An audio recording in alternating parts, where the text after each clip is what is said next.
Hi, if you recall, last week I had initiated a post with the title Selling Starts When the Customer Says No, and I promise I'll share my inputs today. Now, this is something which I have believed for a very long time, and I thought of picking brains from some experts or create something which could be valuable for people who are involved either in selling or in buying. It is more value for people who are selling because I want them to learn the significance of this no in this whole process. So in this short video, I'll try to cover as much as possible.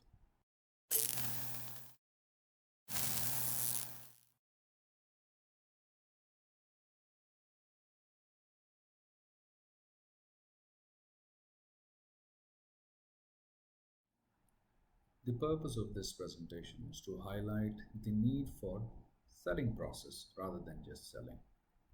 The reason I'm creating this series of videos is because sometimes I see there is friction between buyers and sellers because of the lack of this process.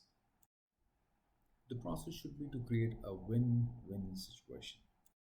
And if I can be a part, that'll be great. Now, this process varies from industry to industry, product to product. So I'll try to be as generalistic as possible and try to cover something which could be helpful even for new starters or experienced salespeople. Let's start with the buyer's perspective. All of us have been customers of product for which we had originally all of us have been customers of product for which we had originally said no. Let's take some example. I'm sure your initial response for buying an expensive mobile phone was no. And guess what? What you're holding in your hand right now is an expensive phone.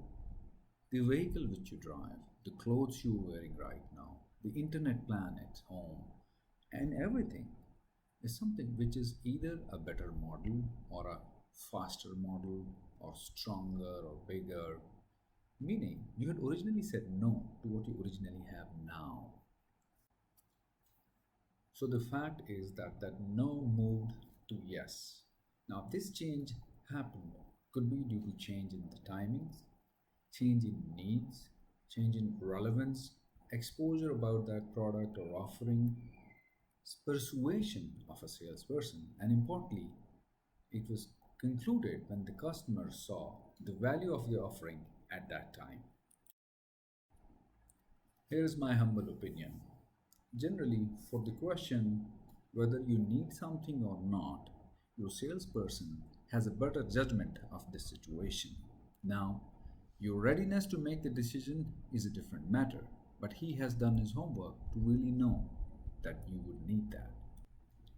Hence, it will be my suggestion that till the time you are sure that the salesperson you're interacting with is not talking about the benefit or value for you, you should not say a final no.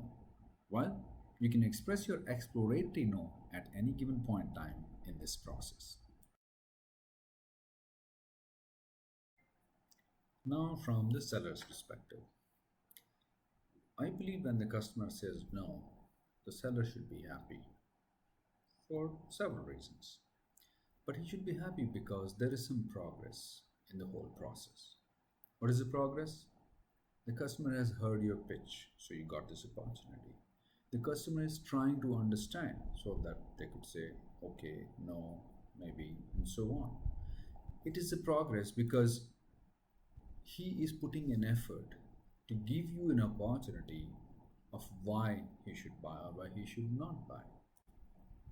The customer is giving you an opportunity to find out, is there a misconception? Did he have a bad experience? He's giving an opportunity for objection handling for you. So, if you handle this question well, you will be able to qualify the situation whether this is something where we are progressing with the relationship or there is something which will not go forward. There are various stages of this process where buyers and seller interact with each other and finally they agree on something so that they can execute this transaction. Now, this could be a misinterpretation of your understanding of what stage you are in where you are taking this no. But here are some of the reasons why you should be happy because you're getting this opportunity of no from the customer.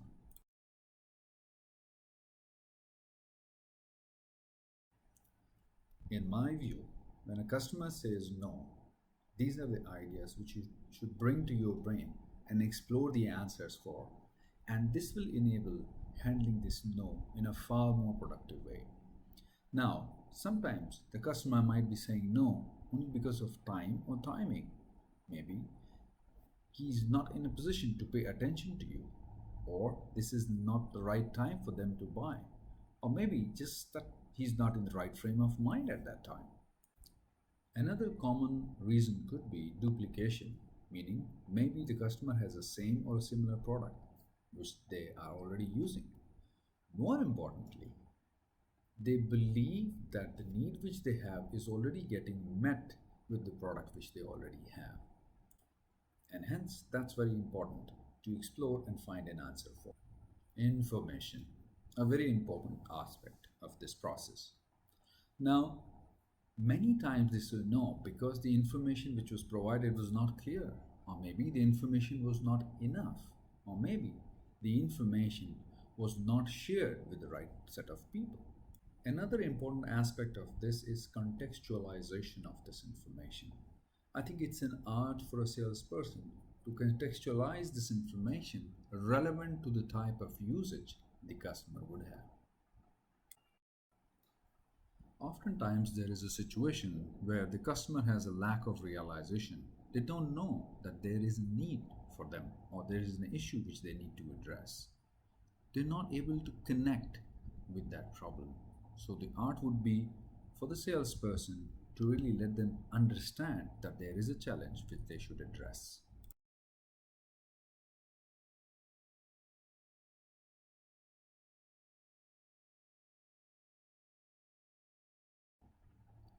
That connects to something very important, that is the relevance.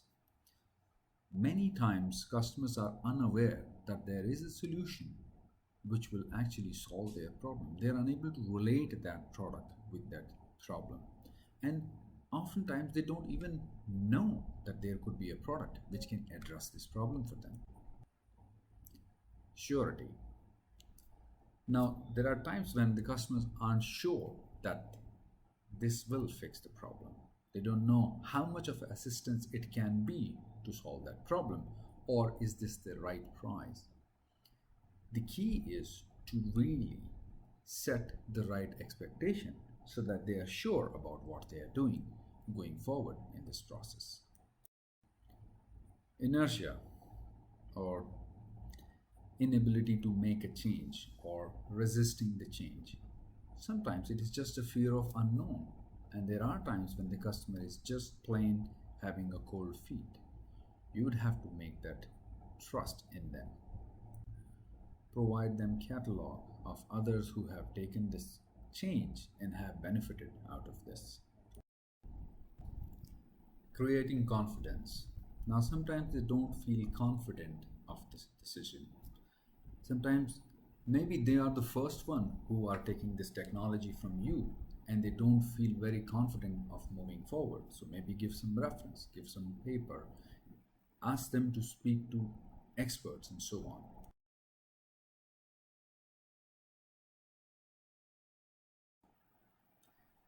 That brings to something which is my favorite and I think very, very, very important: credibility. Now, for the customer to move forward, they want to see the credibility in you. Maybe they want to see a reference of people who have worked with you because they have not worked with you. So, what does it represent in terms of their faith in this decision, in you and your organization, is very, very important. And that is something which you would have to build with them over a period of time. A very important aspect, especially in industrial setup or where you are selling to organizations rather than individuals or groups, is their capacity or power to make decisions. Sometimes they are the ones who are convinced but they can't decide, so they would have to say no. Sometimes they do not have clear understanding from different departments because not everybody has said yes. Sometimes they have had a bad experience in the past, or even sometimes there's a whole process which you have to follow from different departments within the organization and different hierarchy. So make sure that you have touched with all the relevant people so that the decision made by them is collective, clear, and in your favor. That brings to something which I have purposely kept in last because I think in priority also it does fall at the end, and that is the cost. Now, there may be a chance that they cannot afford it, or it is not budgeted by them, or there's a long process because of which they want you to stay away for some time, or maybe, importantly, they could not justify that value to outpay the price which you are offering them. And hence, this could also be a reason for you to hear a no from them. However, I strongly believe there is nothing like cost of a product. There always a value which people buy from sellers, and they feel if the price in dollars or money is less than that value which they get, they will buy.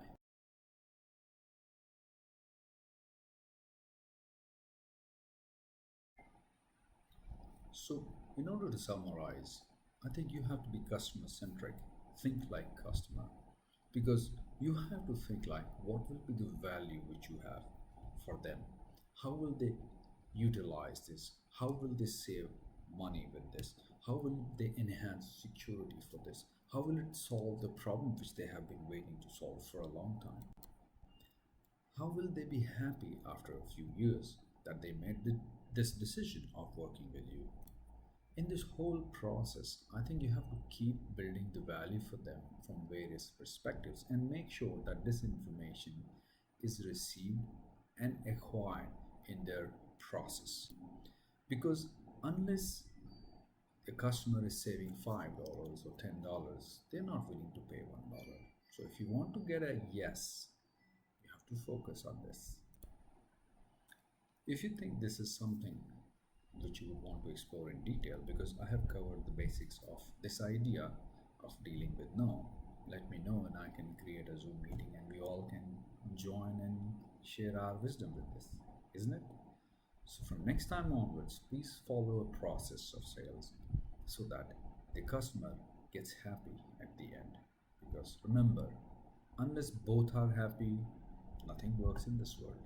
So wishing you all the best, and I look forward to your comments, feedback, or your wisdom. Thank you.